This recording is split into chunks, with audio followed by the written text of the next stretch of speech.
అందరికీ నమస్కారం. నా పేరు వీరలక్ష్మి. నేను జొన్నపిండి దోశ పోస్తున్నా. ఇది ఉల్లిగడ్డ, ఇలా జొన్న పిండి నేను దోశ పోస్తున్నా. మీరు చూసి ఉల్లిగడ్డ ఇలా కావాల్సినవి వేసుకోవాలి.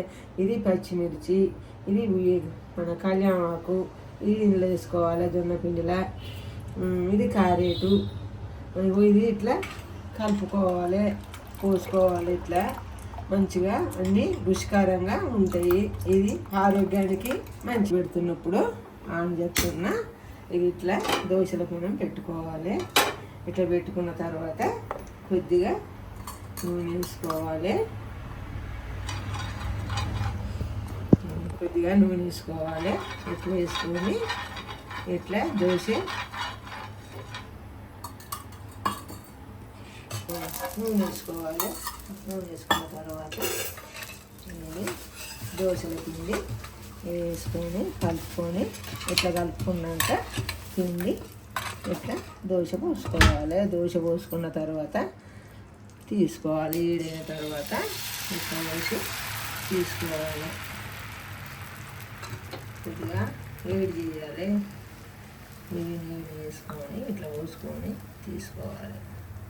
తీసుకున్న తర్వాత కొద్దిగా నూనె కొద్దిగా ఇది వేసుకోవాలి. ఆయిల్ వేసుకోవాలి. చుట్టుగా ఆయిల్ వేసుకుంటే అంటుకోకుండా బాగుంటుంది.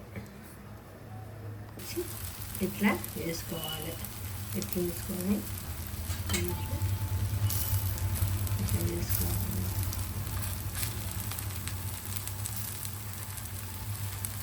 ఇట్లా వేసుకోవాలి. బాగుంటుంది.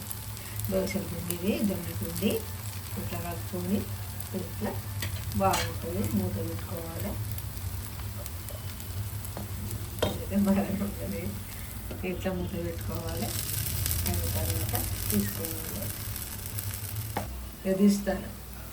ఇది ఇట్లా పూసి ఇట్లా తీసుకొని ఇట్లా తీసుకోవాలి.